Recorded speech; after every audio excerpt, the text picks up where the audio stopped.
What's going on, everyone? Welcome, episode 55 of Poppet's Corner. And I am calling all the way from California, obviously, to Texas. We're going to go to Texas today. And we're going to introduce Mr. Christopher Atomic-Thrasher from the mighty Insinnerator. How you doing, sir? Thanks so much for doing this. I'm doing great. It is really hot today for a late March day, but I made it through, and I genuinely thank you for having me on the show. Of course, man. I'm fucking, you know how much of a fan I am of you guys, and just we've been friends for a long time. So I hope all is well with you. Yes, I hope all is well with you. I've seen that you guys in Madras are like pretty much in the final stages of almost completing that new record to follow up The Essence of Time Matches No Flesh. So I cannot wait for another dose of death thrash from you guys. 4 albums, man. I know. Who would have thought, huh? I really appreciate that. That's fucking awesome, man. Thanks so much for the kind words. And yeah, that'll be out. We just hit up the mixing guy. We're literally sending him the tracks, and he's gonna start in it in like 2 weeks. So I guess I can announce it on the show. We're gonna go through Hans Grossman. He was the drummer of Necrophagist and Obscura, and he does his own stuff. And we liked it so much of his own stuff because he's obviously done the producing of it that we wanted him to do our new record. So why not? But anyway, yeah, let's shift the focus here, and talk about you. So my first question, obviously, when was your first recollection of like listening to music for the first time? Man, we're taking it back really, really far. That's a good question. I actually remember maybe I was in 2nd or 3rd grade. My brother in elementary school, they would just randomly put together students to sing dumb little songs for, I don't know, a PTA meeting or something or what have you, an assembly. And I feel like my brother's, because my brother's older, so I feel like that he was in 5th grade, maybe I was in 3rd grade, or he was in 4th grade and I was in 2nd.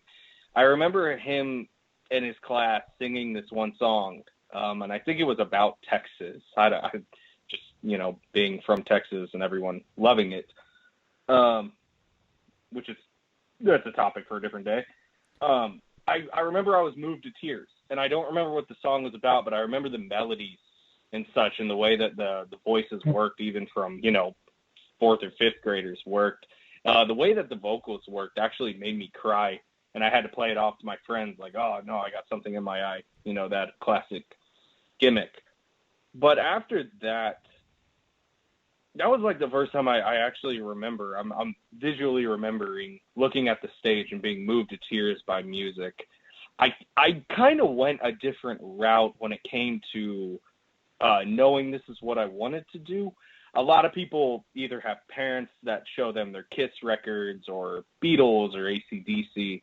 My parents, they aren't musicians, and I think they're just kind of, whatever's mainstream they listen to. And because of that, the way I wanted to capture music again to bring me to tears, my parents, I remember growing up, were into Kenny Chesney and Tom Petty and different musicians like that. And I wasn't too into that. And it wasn't until I heard a band called the Rippingtons around 13, 14, and the Rippingtons are still my favorite band, that I was finally moved again through jazz to know that this is what I wanted to do and how I wanted to express myself was through music. And it was the first time that I apologize, the second time between that school assembly and hearing the Rippingtons that I was really moved by music. I know a lot of people have a cool story of their dad played them AC/DC and Black Sabbath. I didn't have that. So finding the Rippingtons in my teenage years was kind of the catalyst to really jump off and be like, you know what, I really want to try my hand at this guitar thing. Now, what about the Rippingtons kind of did it for you? Was it like the overall just sound of it? Was it like a driving bass line? Like, what specifically was it about the band? The Rippingtons themselves are like a really polyphonic band. It's like the guitar, which can be like a guitar synthesizer thing, was playing its own line. The bass was playing its own line. They have a drummer and a percussionist that play off of each other. And one thing that really drove me that I didn't really know until, my 20s, like what it was that I liked was and a lot of people used it in the 80s, but just the way the Rippingtons did it and the way that they used the voicing and harmonies on the piano. They used the classic Yamaha DX7 sound, and that piano sound, that electric piano, to this day is still magical to me.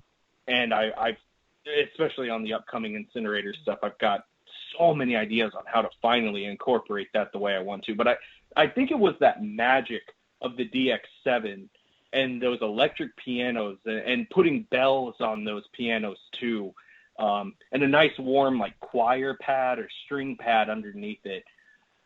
I don't know. To this day, there's still like a magic to it that I almost don't want to understand because it's so just emotionally moving to me whenever they play it, especially like in their ballads, in the song like Take Me With You, when it's just classical guitar and an electric piano with a pad underneath it, a little bit of bell in that piano. There's just, oh man, it's hard to find the right words of like how I feel because I just feel that in my soul. And I think it's just the way that it was played. Russ Freeman, their band leader, has a really good sense of melody and voice leading, harmony, just makes everything exciting, really fills in the sound. There's not a lot of open space, which I like. I like that polyphony of everything kind of always moving and such. And I just really gravitated towards that sound rather than like a Bruce Springsteen rock sound. And I think it kind of helped shape me to have the musical personality that I do, as opposed to, and not that it's a bad thing, but, so many people coming up from the same background. We listen to Black Sabbath and then we move to Metallica and blah, blah, blah. Well, yeah, and I totally get that. So it seems like the layering of that specific music is what kind of, from what I'm kind of hopefully understanding from what you had just mentioned or whatever. It seems like the layering had a lot to do with like your interpretation of how music should be played for you, like your understanding of music or whatever. Yes, and if you look at like sheet music from the Rippingtons, you can get the piano music and then the guitar lines and everything. And when you really line things up, like if you put it on one staff paper, that staff is just filled with movements and notes. And I guess there's situations where less is more and sometimes more is more. And for the Rippingtons, it always feels like a more is more situation, but it's never too much. It's always the right amount of putting more notes or more voice leadings, more harmonies on top that just works. And that kind of stacked, close together, layered sound really helped my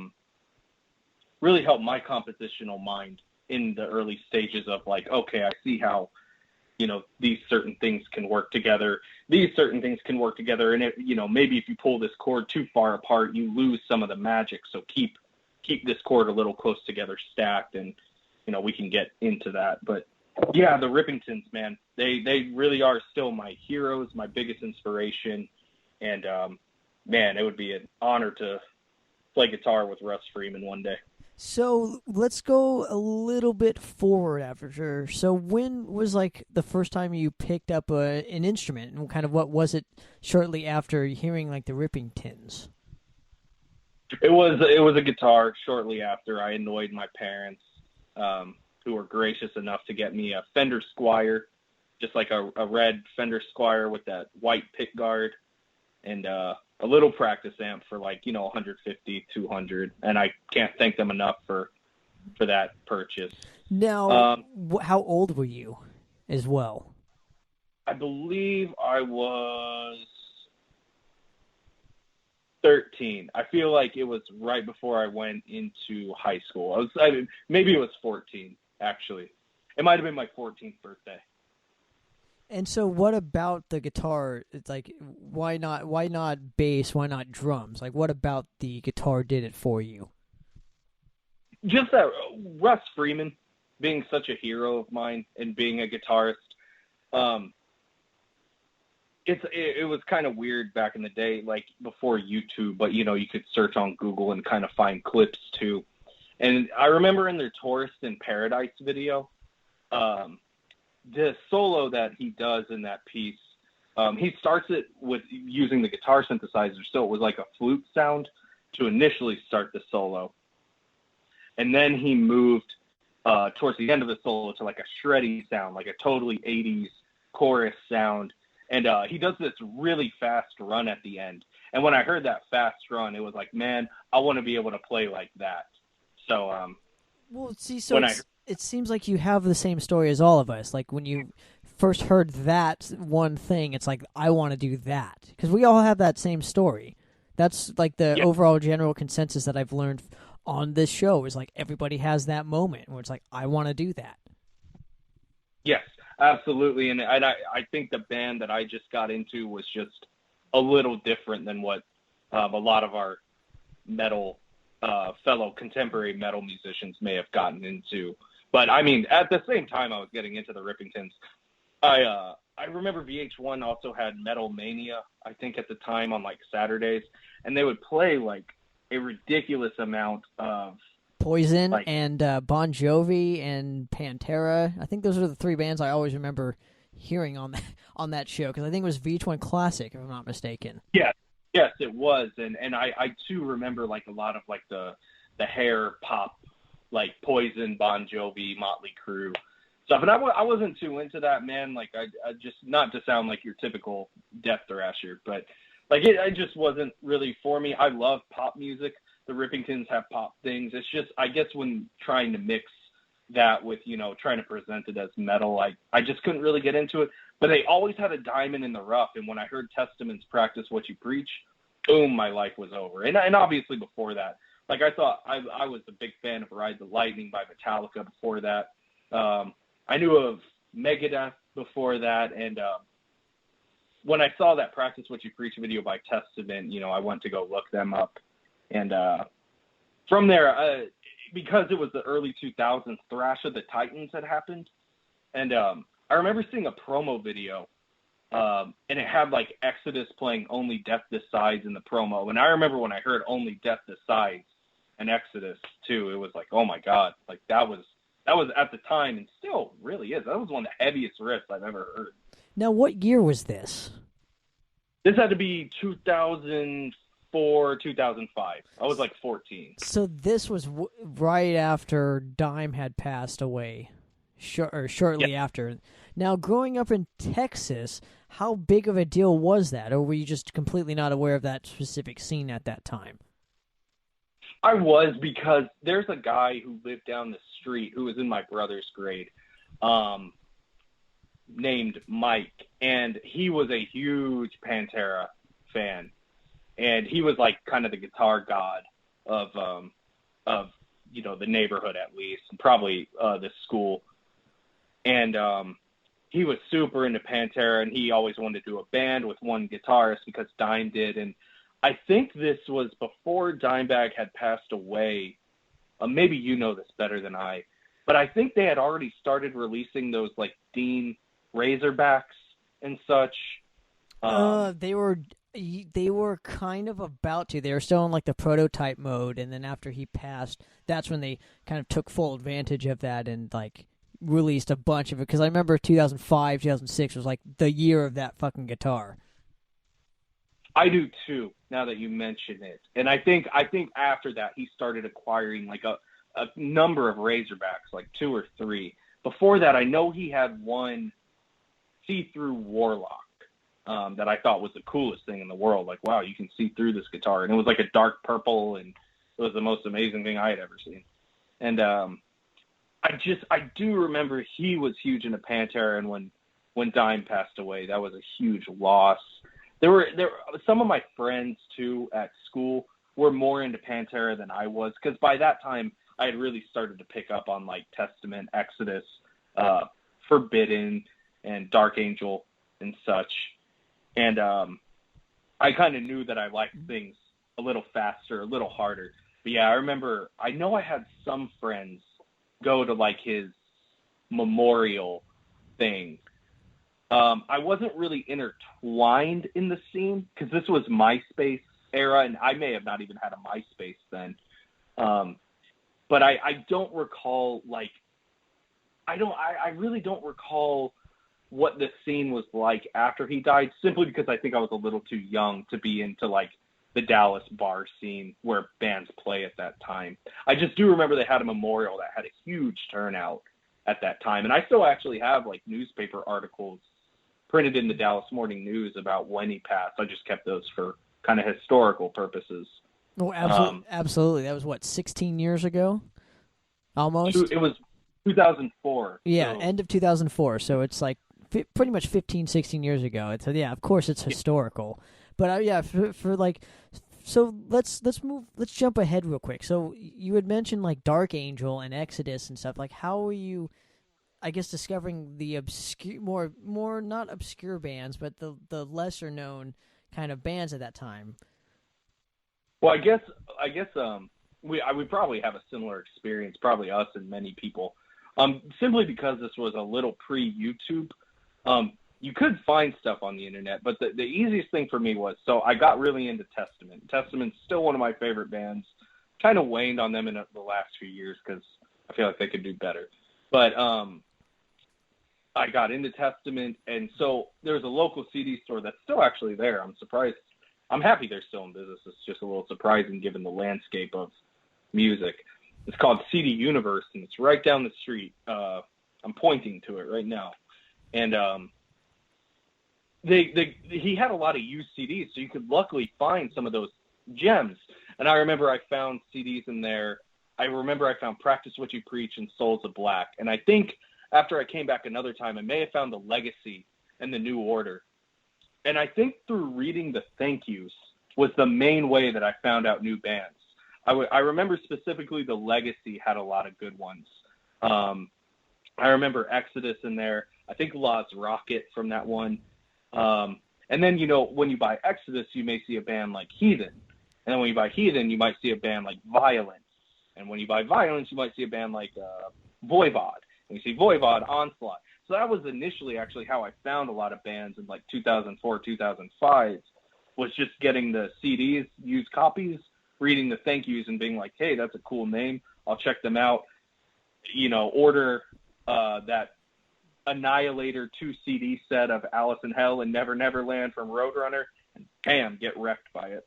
So let's jump ahead, because that's fucking rad. You mentioned Annihilator in 2004 and 5. I mean, they didn't come on my radar until 7-8 years after that. So what initially, when you first started let's go to your first band, like what made you want to start a band? Like I mentioned, those friends that were into Pantera, kind of around the 2005, 2006 era, when I guess, we had all kind of started getting into it. They took the path where I think bands like Trivium and As I Lay Dying and I don't know what's another one, the Agony scene, I remember they were into that band a lot. So they were into that like metalcore. All That Remains and stuff. Okay. All that like 2005, very 2005 sounding sound where it's the you're in drop tuning, you chug, you scream the verse, but you sing the chorus.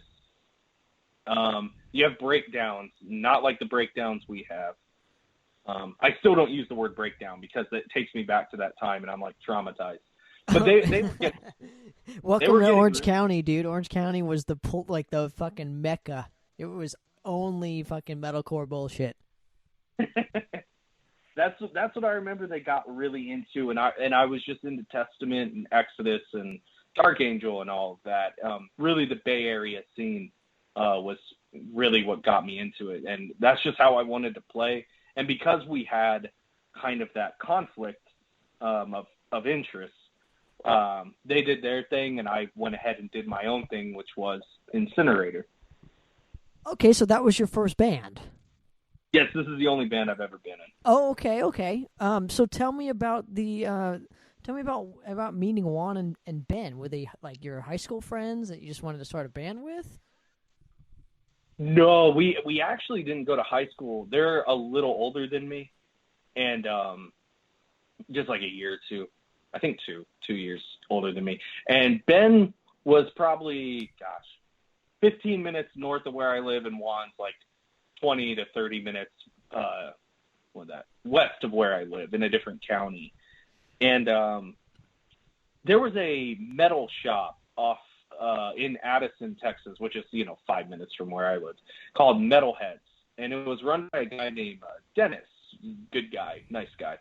And I remember Dennis and I were friends, and he had cool records on the wall. I remember the first time I stepped in there, he had Evil in the Night, Merciless Death, Evil in the Night, the vinyl on the wall, and I was just listening it into my car before the first time I walked in there, and that was the first thing we ever talked about was Merciless Death. And so when Merciless Death announced their Evil Curse tour in like 2007, that they and Devastator were supposed to do. I don't think Devastator made it, but Merciless Death did. And we went to that show together, and that's where I met Ben. And I think just kind of through the grapevine, I heard Ben was this great bassist. And also at that show, not only did I meet Ben, I saw Juan's band Amoricide play. And Amoricide at that time in like 2007 was really the only young thrash band to be playing. And I was blown away by Amoricide and particularly Juan. And so Ben and I had been friends. I believe I talked to him. We hung out with Merciless Death afterwards. You can see in Realm of Terror, both of our names are listed in the thank yous. And that was kind of before we were even a band together. We just hung out with them after the show, and they took a liking to us. But I think after a while, Ben just showed up at Metalheads one day, that record shop, and I just kind of asked him, like, look, I'm putting together a band. We already had another guitarist named Walter who did go to school with Ben. And Walter, I think, was a grade between us. And so Walter was kind of the mediator, and I got to know that Ben had great skills. I just asked him at Metalheads, and he agreed, kind of in the nonchalant Ben way that he does. Yeah. And so the three of us started rehearsing, and just, it was like a bunch of athletes that don't know what they're doing, and they're just barely kicking a soccer ball around, just kind of feeling it out. And we hit it off well, and we're writing riffs together. And I just, one day, I think it was January 2008, before we did our second demo, I emailed Juan on MySpace and just asked him, hey, I saw you play with Amoricide when you opened for Merciless Death in 2007. I'm starting another thrash metal band. Would you like to be a part of it? And he just agreed and came to my parents. And I had sent him some riffs and such, I think, beforehand, or I had them posted on MySpace. And he learned the programmed drums that I put to them from my Yamaha keyboard, and came in. And I don't know, when he came in and we all started playing, it was just kind of that instant connection. They were the missing pieces, and we've been a band together 12 years now. It's been a fucking long time, and we'll get there. But I want to go back real quick. You had said Merciless Death.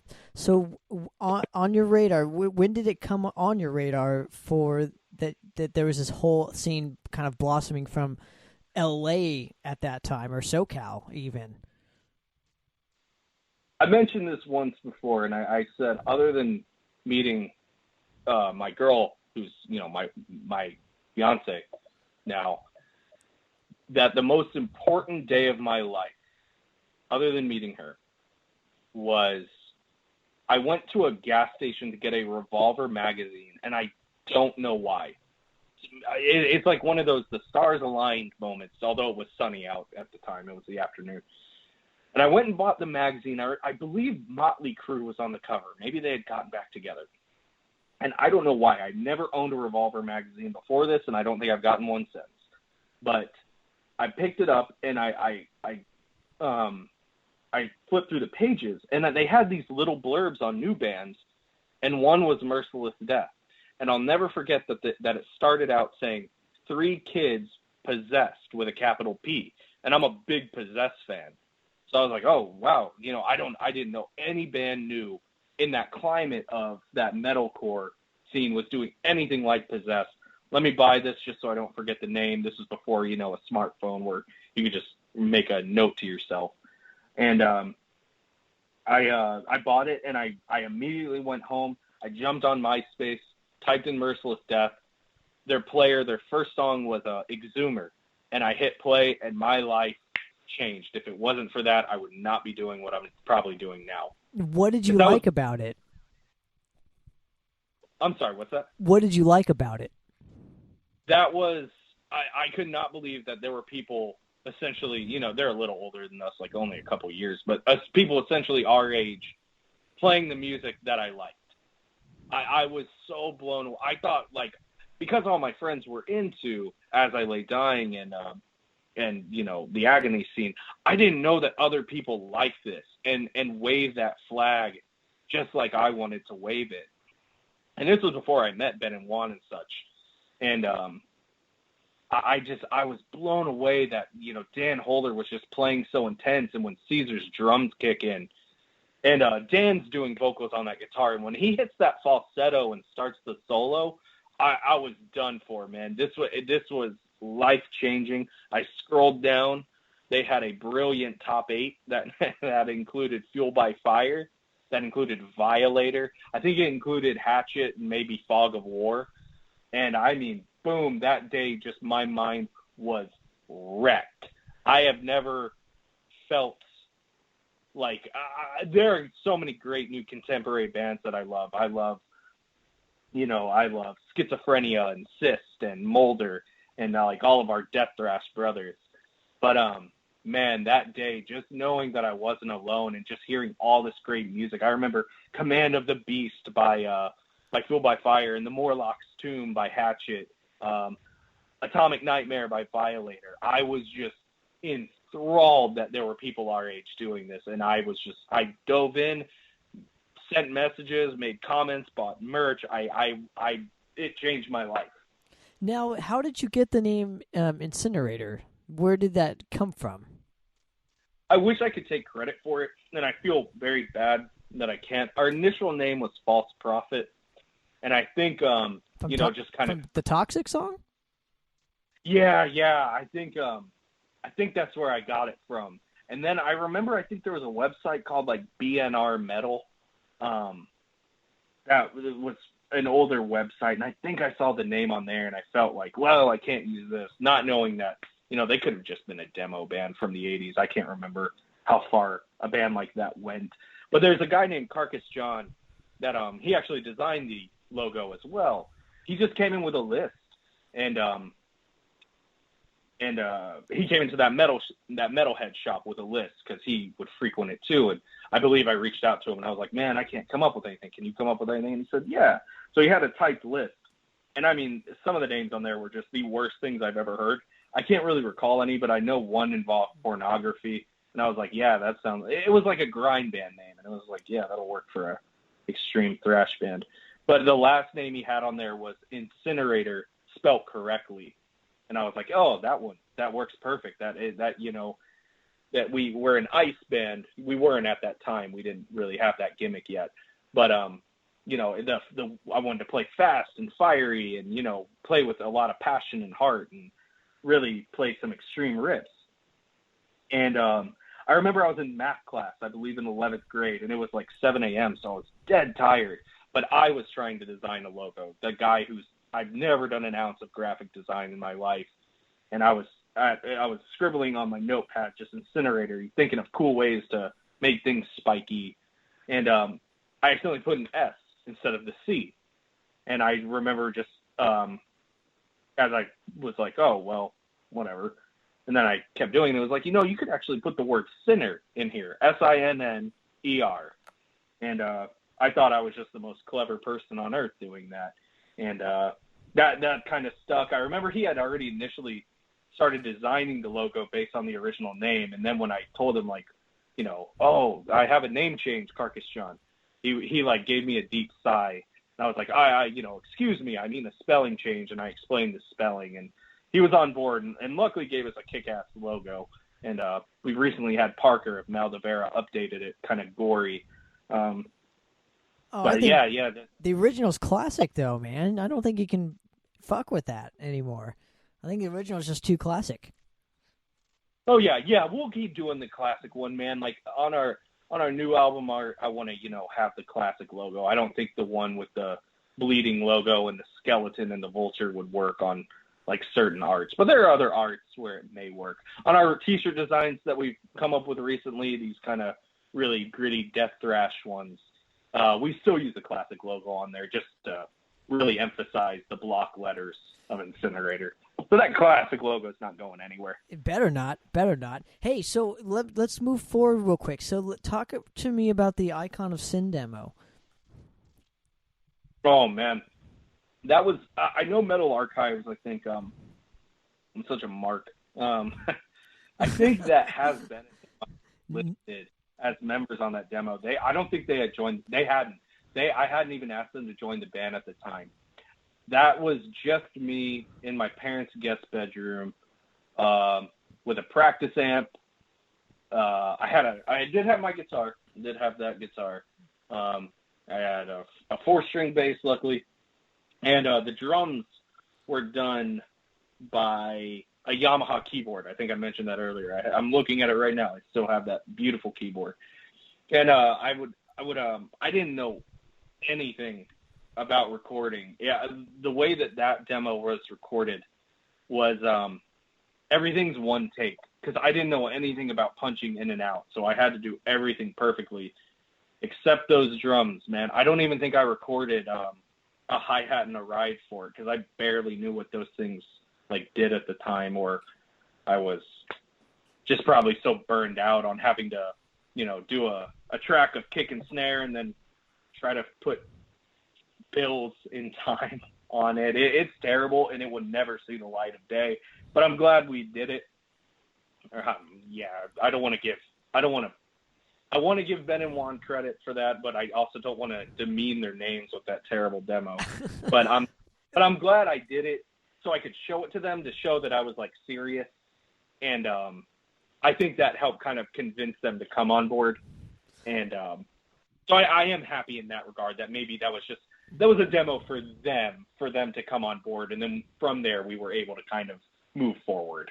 So I see that Sabretooth is obviously like an old track. That's crazy. Yeah. I didn't know that. And you didn't know you actually covered a Hyrax song or two on that thing. So that's badass. You were obviously doing vocals at that time, right? So who are you trying to sound like? It was an instrumental demo. Oh, it was an instrumental demo. Oh, okay. So let's... Even back then, I can do vocals. I am not a vocalist. I know I've done some on the Insinnerator stuff on Slagmite and Hypo, but going forward, I am done as a lead vocalist. Oh, that's too bad. I always liked your vocals. So let's go to your initial, the Possessed demo. Was this the first time that you entered a studio? No, we still did that at home, and that was actually the same setup. Was still, because that was February 2008, so that was like right when I asked Juan to join. So Ben had joined at that time, but Ben actually, I don't think he played on that demo. I think I still did the bass for it. That was another one where it was just practice amp, guest bedroom of my parents' house, no soundproofing the room or anything, nothing like that. But I felt like that one was a little more refined. That one was a darker sound. That's kind of where we started riffing more intensely and kind of came up with idea. I don't think really Need Even the Dead's on there. That one lasted to Stalagmite. But, we started doing more of that. We kind of have longer songs at that point, and I am more proud of that one. But it's again, that's another one that will never see the light of day. Was completely instrumental. But just another fun experience recording into a microphone, just trying to shake those jitters off that, I can still get today in the studio. So tell me about your first ever show. Like, what was the feeling like getting on that stage? And tell me, like, kind of like the year that you guys did, particularly your first show. It was 2008. I believe it was August 2008. We played with, I believe, initially what was happening was Hatchet was actually touring. And at the time, Marcus was their vocalist, and Marcus and I had hit it off on MySpace and such. And so Marcus asked us to book a show. I had no idea what I was doing, but we were able to make it happen at Reno's Chop Shop, which is still in Dallas now. I think it's kind of a meme now, but it's still there. And it was us, Silver Tongue Devil, who's still going strong today. Cheers to them. Amoricide, and Hatchet. And I can't remember the exact lineup. I feel like Silver Tongue was gracious enough to open, and we played second because Juan was doing back-to-back. We just figured it'd be easier for him to, go on, set up once rather than having to set up and tear down. So thanks to Silver Tongue Devil for, being so kind and courteous to let us do that. So I think it was Silver Tongue, us. Our set, I think we did mostly instrumental. I don't think Ben was doing vocals at the time. I know we did a cover of Evil Dead by Death. And we had a friend, Sean, who was kind of like, we were feeling him out for vocals, and it just never worked out. But I know he came up and did Evil Dead with us by Death. And I remember he taped the lyrics to his hand. So he was doing like a metal hand thing, kind of like John Keeble of Warbringer. But what he was doing was like looking at the lyrics in his hand, which I thought was just a brilliant move. And Hatchet never showed. I think they canceled their tour for whatever reason. I don't remember a specific, but they never showed up. So it ended up just being the three Dallas bands. There weren't many people there. I'm happy that there weren't many people there. And, from there, we've just been luckily going up and, I guess, forward from goodness, only playing to like three people. Now, but was the experience for you just getting on that stage? What was it like just from that moment? I remember nerve-wracking, but I remember just even back then, I feel like it was like, well, if I don't make it past this point, this was pretty cool. Playing original music that we composed on a stage, just for anybody, felt just nice. It just just felt like I was becoming an actual musician. Like, this is what a musician is supposed to do, and we're actually out here doing it. We moved it from my parents' living room to the stage, and, I was incredibly excited to see how far we could take it, and I can't believe we're still taking it so far. Now, what was the scene like in Dallas? Because obviously you knew that there was a whole like LA scene and then a Bay Area and a Florida scene, but what was the Dallas scene like in like 2007, 2008, 2009? I don't want to downplay anybody. This is just my recollection of it. I was very, and I still am, like, just as an aside, I'm pretty much a normie guy that just likes this one extreme style of metal. So when it comes to other styles of metal, I was completely oblivious to them. When it came to thrash, like, and I'm talking like intense, brutal thrash, death thrash, it was us, Amoricide, and a little bit of Silver Tongue Devil, because they can be like a mishmash of certain styles. I think they finally have found their foot in more of like a thrash route over the years. But I felt like the bands that played that first show that we were on, that was like the thrash scene of Dallas in 2008. In 2009, I believe, or maybe 2008, another great band started called Steel Bearing Hand, who are still going to this day. Oh, of course, I can't forget. In 2000, I think the same year we started, 2007, really, another band, of course, that we all know called Power Trip was starting down the street from us. I remember we tried hooking up on MySpace even, just never worked then. I think they were doing more of a hardcore thing though at the time rather than a thrash thing. So, but what was primarily the choice of music back then? Was it the metalcore scene? Was it a thrash scene? Was it a punk scene? God, that's honestly a good question. Just because I was so focused on LA and just talking with bands out in LA and San Francisco, and obviously Lich King became close friends very quickly. Man, I don't mean to sound like stupid or something. It's just like I didn't go to any shows that didn't really involve like LA bands or like pure thrash bands that you'd see on Thrash Unlimited. So I really actually don't know. I feel like someone like Robert, Bob, our other guitarist, he may have been more intertwined with what was actually going on outside of my small bubble at the time that I was really fixated on. Wow, I can't believe you mentioned that. Thrash Unlimited. So let's go back, because I hadn't heard that in probably 10 years. So if you can, tell us and our listeners kind of what Thrash Unlimited was. Well, Thrash Unlimited was a forum on the internet before, like things like Reddit kind of became the nucleus of all forums. And it was run by a guy named Ed, who was a really, really nice guy that, contrary to so many people that were, kind of our parents' age or maybe, even a little beyond, he believed in young, hungry bands, just bands of guys that were born in the late 80s to, late 90s. That were just so passionate about this music. And I mean, he would play like our demo stuff from Icon of Sin and Possessed. And I can look back and admit that was no good, but Ed would encourage us and encourage so many bands and, give us a place. He gave us like our own sub forum on Thrash Unlimited, for us to discuss our news and such that people may not see on MySpace and what have you. And it was just it was a great place to discover classic bands as well as bands that, were new and young and hungry and wanted to do this. And, oh, my God, it was a great place just to discuss metal and it really specifically thrash. And, oh, man, I just have great memories of that place.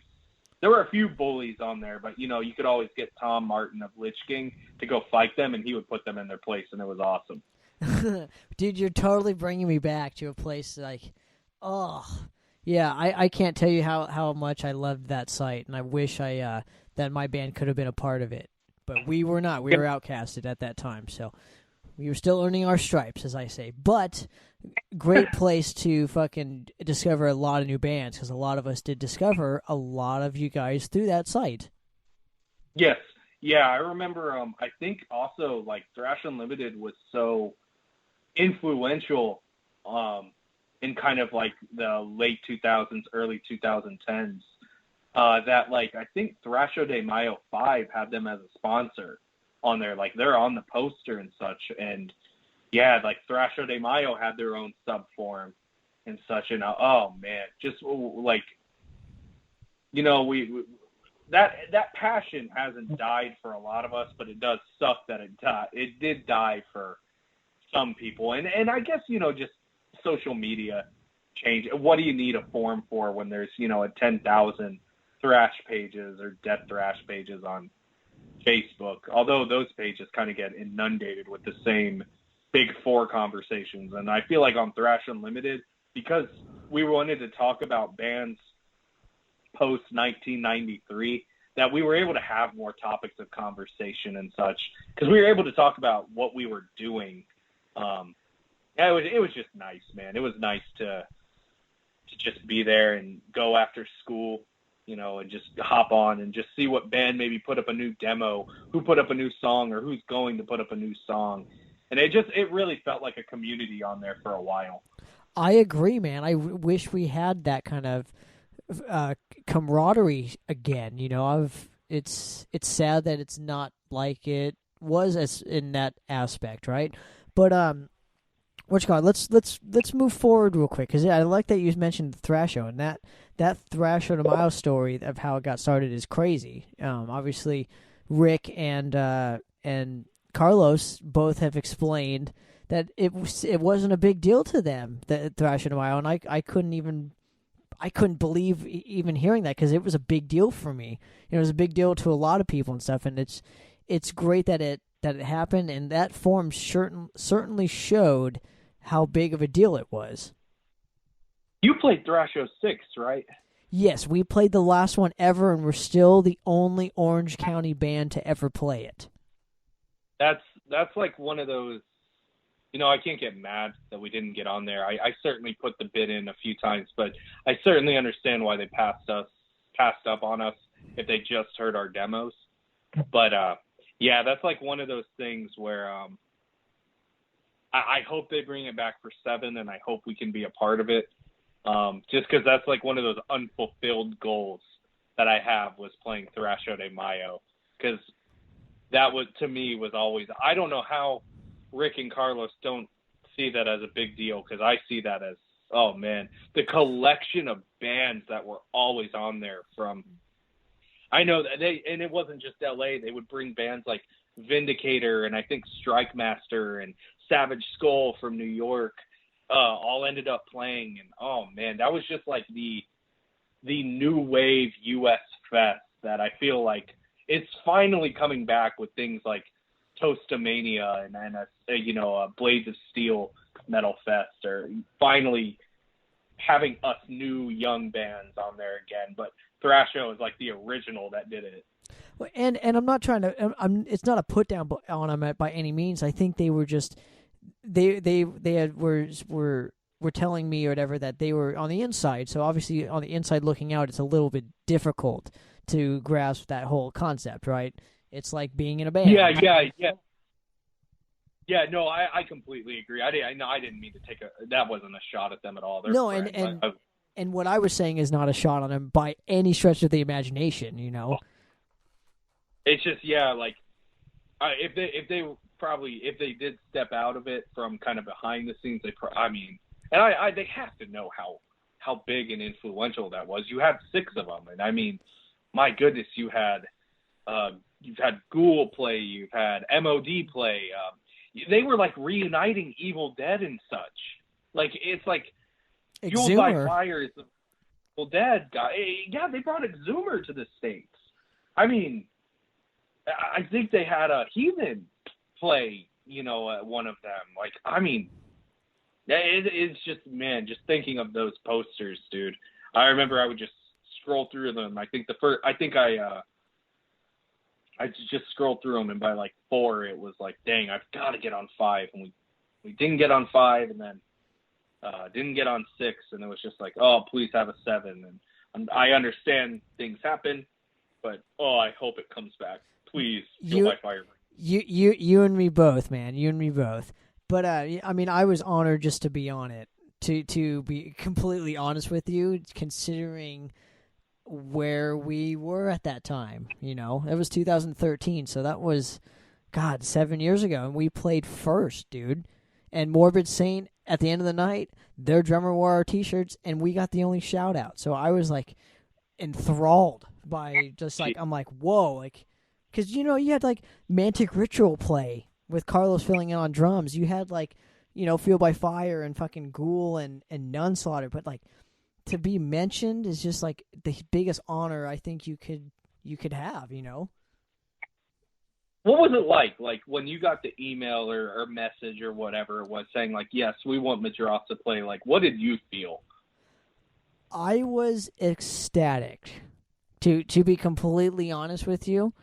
The details of it were there was the first time I kind of dealt with a radius clause, which is totally understandable looking back at it. I mean, it's fucking Thrasho, it's the Catalina wine mixer. But the point is like it was a big deal to me, and so we followed all the guidelines and stuff, and we got to play, man, and obviously we knew we were going on first, but it was like, you know what, we're still playing it.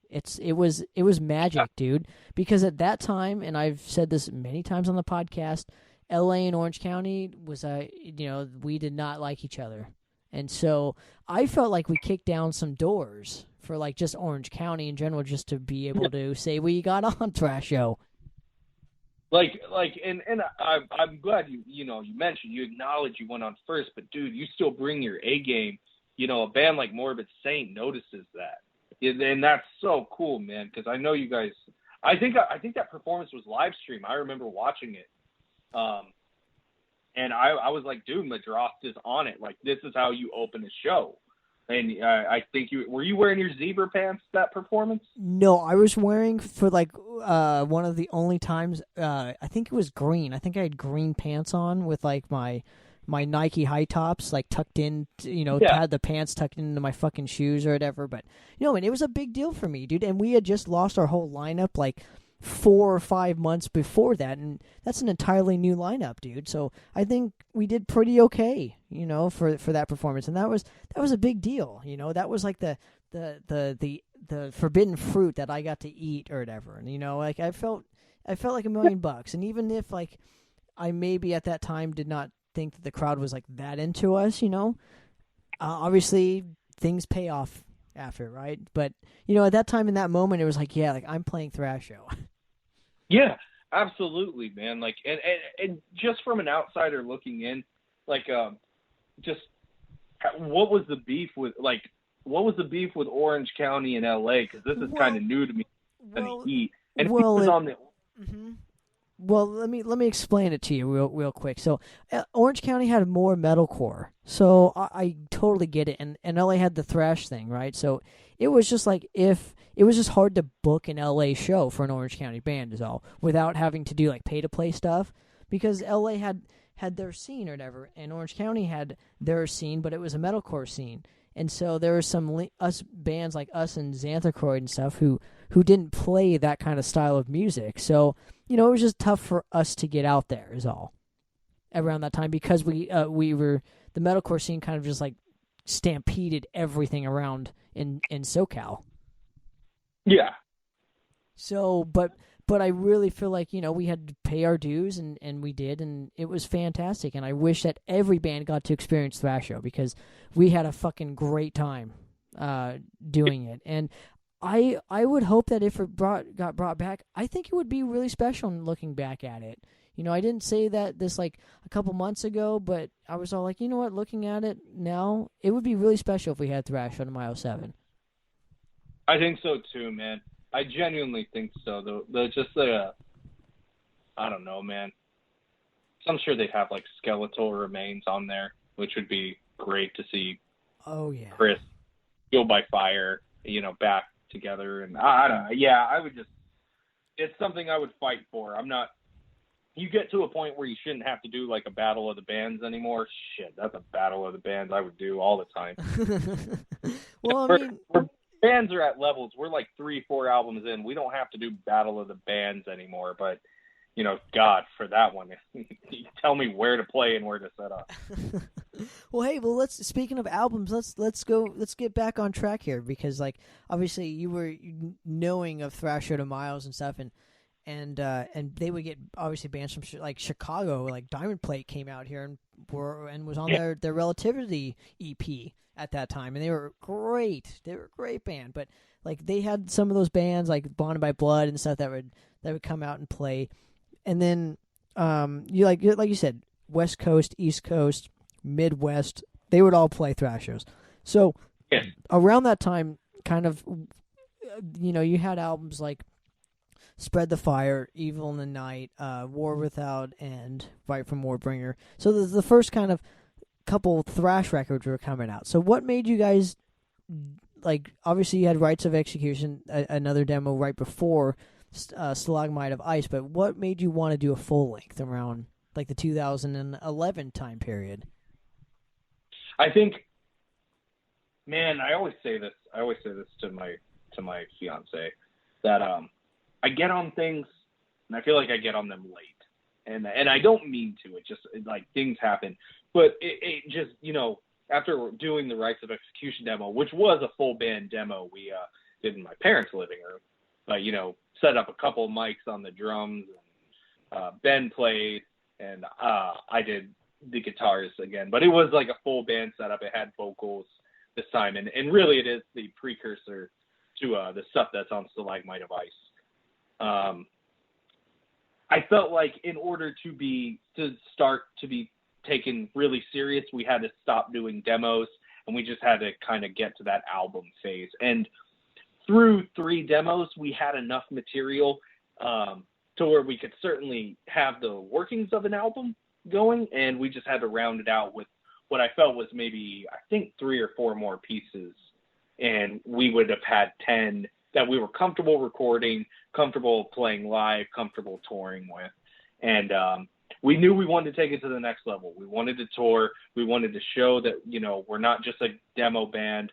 While we're not making $1 million, this is very serious to us. We are musicians and artists, and we're not just metal, we're not metalheads. We're musicians that play metal music.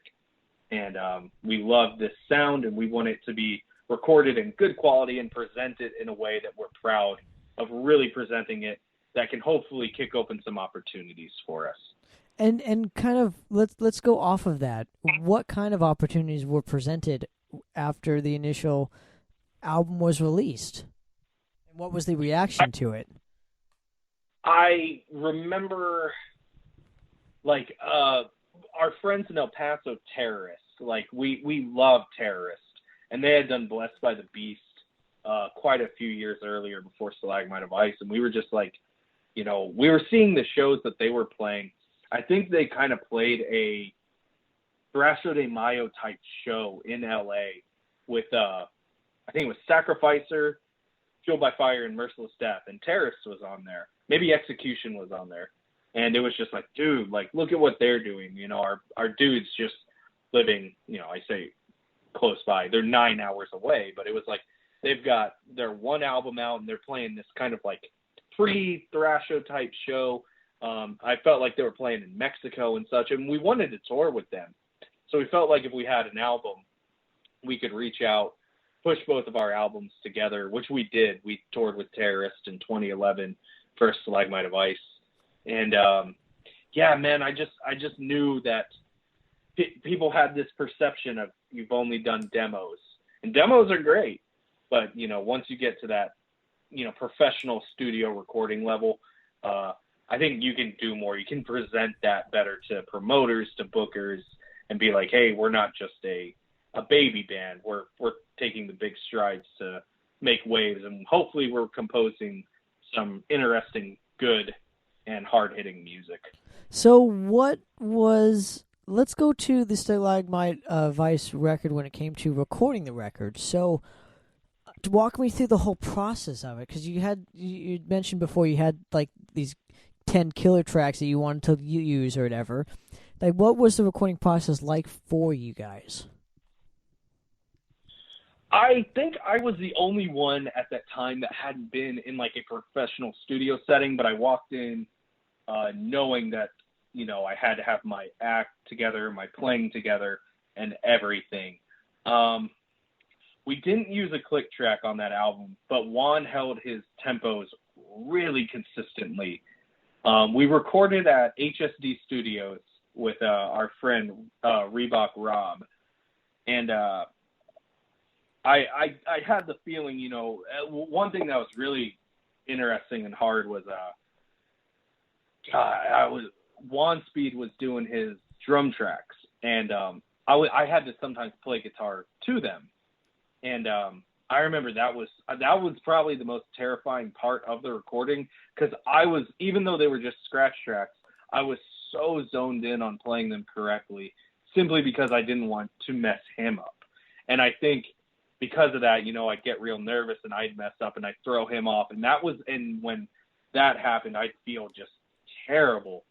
I remember, just having nerves of doing that, and having the nerves of, once I finished one speaker's guitar tracks, having to go back and do the other speaker's guitar tracks from the tip top, and just being petrified that like things wouldn't be on, that my harmonies wouldn't be on, and that I just would hit like a note weakly, or something. Oh my God. I still have those fears today, but luckily with Robert, he kind of helps calm those down. But yeah, I just remember it was stressful, but it was also one of the most fun times of my life because that was the first time I felt like an art that I had a contribution in was really seeing a great quality and that could have a great presentation. That just, doesn't make you feel like such a damn local band anymore. Well, I think the album, like I told you before, and I don't like, I always, because I'm a fan at the end of the day with like pretty much everybody I interview. But dude, like I really love that record, like so much so where like I had to like beg people, I had to beg or whatever to start playing your music on my shows or whatever, because it was like I don't know why, but like the song Sabretooth is like one of my favorite thrash songs pretty much ever, dude. I don't know, it's like it's got its own like characteristic that I can't explain, and that's what I like about music, Yeah, and I appreciate you saying that. I always find that one interesting because Sabretooth was the first one written for the record. A lot of people seem to like Children of the Cult a lot, which I like that one too. That one's just fun to play. Sabretooth, like, really what I tried to do is I went for a Pleasures of the Flesh Exodus feel.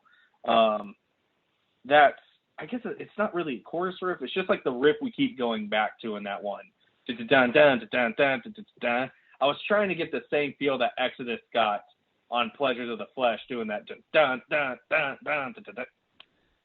what I was trying to match at that time, and I wildly. But see, I think it's one of the greatest. Has one of the greatest opening riffs in my opinion. Oh, it's fucking great, dude! And like every time I hear it, just pumps me up. So that's what good thrash and metal music does for me. And I remember when I first heard it from a mutual friend of ours, or friend or foe, whatever he is now. But a mutual acquaintance of ours, whatever. He showed it to me, and I was like, "This is amazing." Like, I never heard this, and that was the song that just, like, kicked my ass.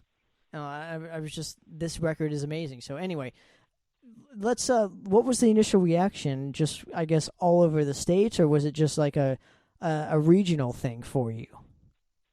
Well, luckily with the use of, like, MySpace and Thrash Unlimited, I always felt like, we could reach the whole world, the click of a finger. I remember the moment we released it, Ryo from Rocksack Records in Japan bought a whole bunch, and that was just mind-blowing that, there was this dude in Japan essentially waiting for this record to drop. Oh, my God. Some of the criticisms were harsh, that, and looking back, I mean, they're fair. We're three instrumentalists, so vocals kind of were like the sprinkle. It wasn't even the icing on the cake. They were like the sprinkles on the cake that were like really unnecessary.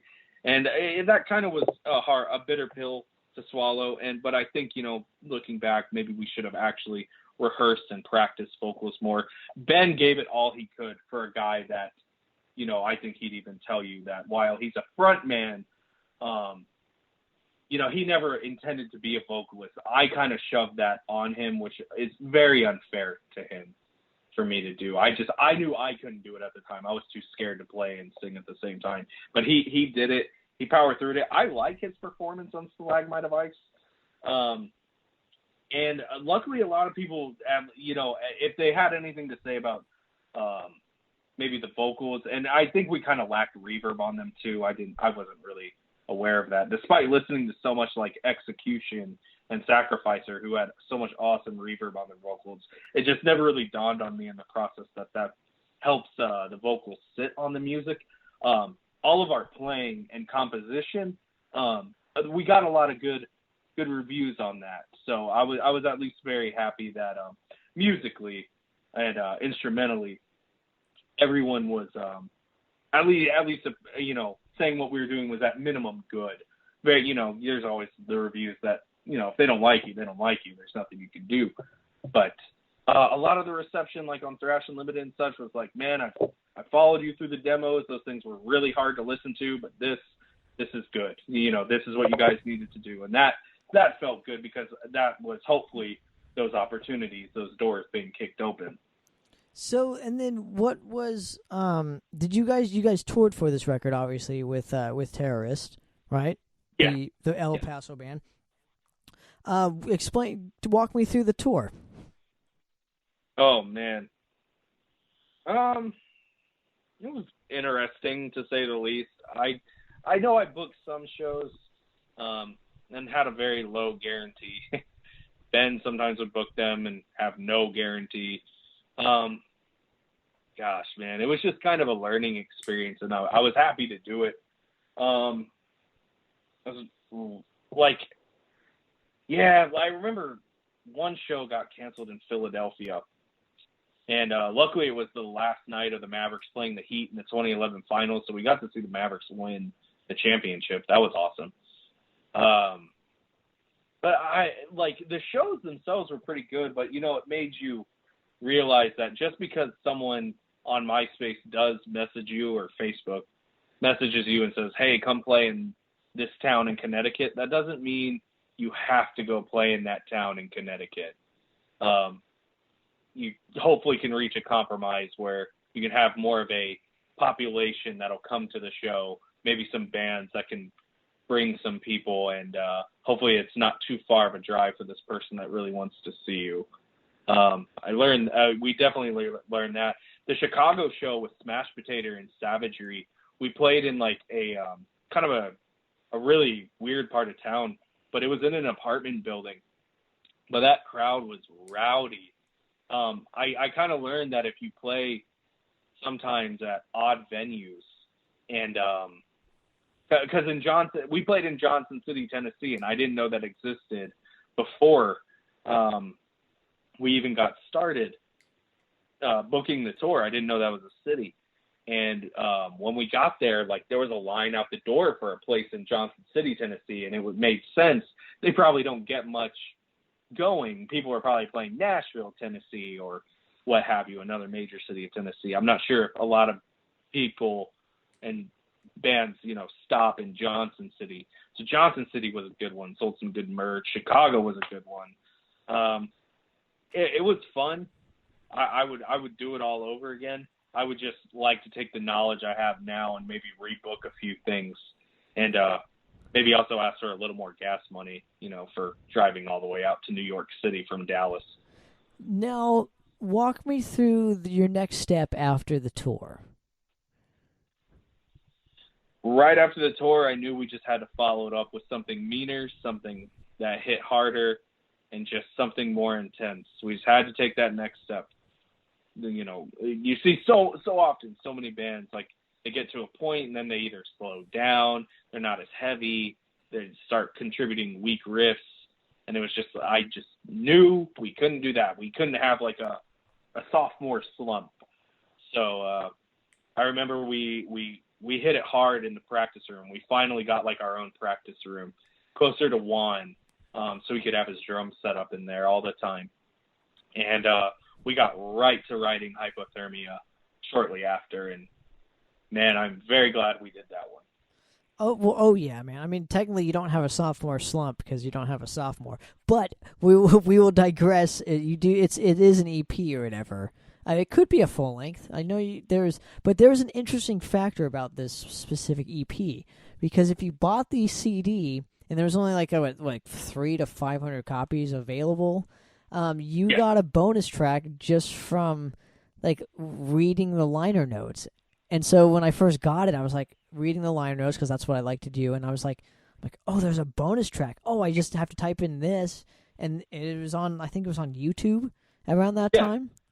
And I was like, why didn't this make the record? This is epic. So is there a plan to release it on an actual format, or and I guess why wasn't it released on the initial EP?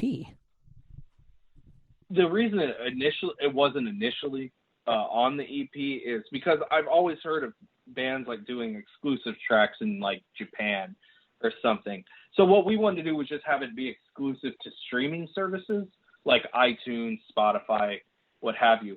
When I talked to CD Baby, though, even though I feel like I've seen other musicians and bands do this, they were like, no, we can't do that. If it's not on the CD, we can't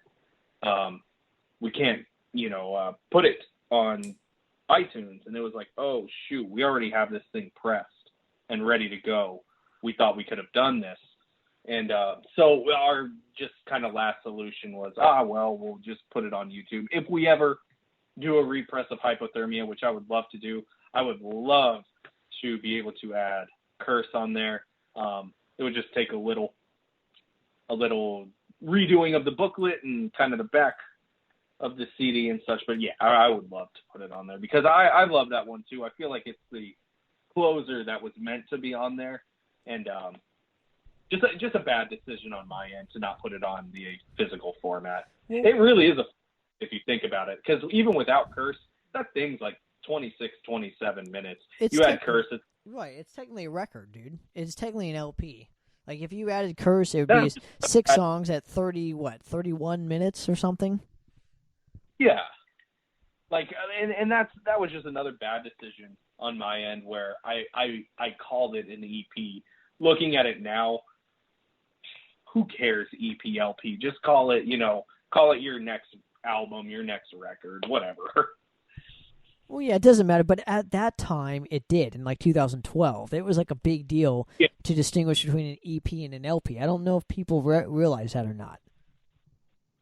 Because now you see bands like, what are they? Like, I don't want to butcher their name. They're good guys. Sansui Sugabog.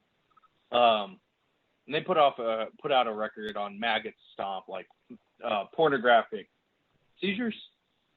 I think it's only 3 songs in like 11 minutes, but they're calling it like our new record, and no one's coming in like, no, it's an EP. It's like, yeah, because who cares? New music is new music. Put out as much as you want, how often you want, whatever. As long as it's good, as long as it hits heavy, whatever.